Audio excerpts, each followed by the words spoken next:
Price can only move in three directions: up, down, and sideways. These movements can be described as waves and are fractals of each other, meaning small waves in shorter time frames are mimicked on larger time frames. Whether they're price overlay indicators or below chart window indicators, many are displayed as sine waves. This profile has a few ways to view it, and what you're looking at is the default view. If you remove the colors and then the lines, what you're left with is a zero cross indicator utilizing a sine wave in its real form. There are details to help you find your choice of visuals in the blog with a dash of history and a splash of some interesting factoids. Of course, the testing results are there for your review.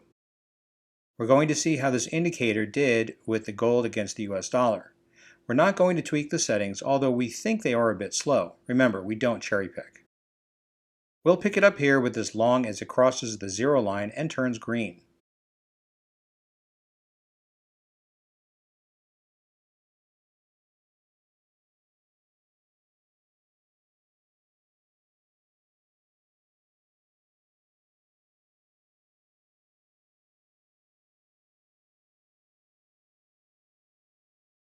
The first thing we notice is that this indicator is very forgiving and keeps you in the trade for a long time. Whether you would have weathered that bit of chop after the signal depends on your algorithm and the ATR. At a minimum, you'd have been in for a continuation trade as price smoothed out for a pretty long time. Now the short.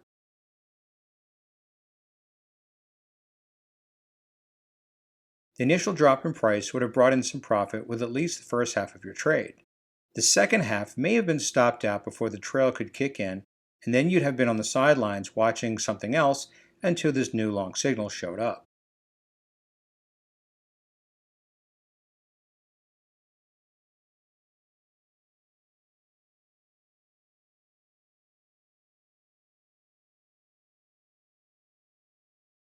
That was a very similar looking trade as the 1-2 trades prior.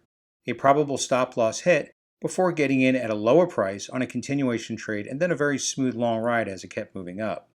We'll take that action all day long. A definite loser if you were using only this indicator, but something tells me that your algo may have kept you in that long trade if you were using a better exit indicator and just plowed through that little bit of range-bound price.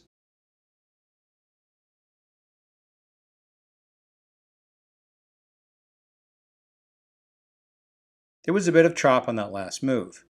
Had your stop loss level been able to weather that initial short reversal, then you'd have been golden with another winning trade.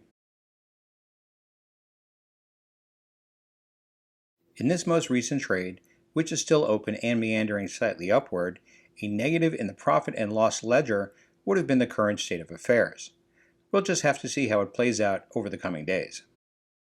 We did neglect to mention that this latest work is from none other than John Ehlers, utilizing some higher brain matter functionality.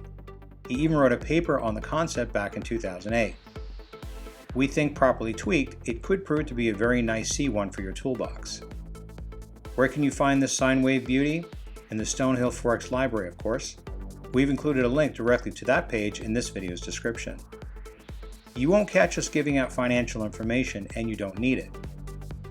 There is so much free stuff available on the website, so why don't you head on over there and see for yourself. We've even got the advanced course, which has lent itself to launching traders from side hustlers to full-time traders. Be sure you're subscribed to our channel, and make sure you email a request to become part of our broadcast list. Our only goal is to make you a better trader.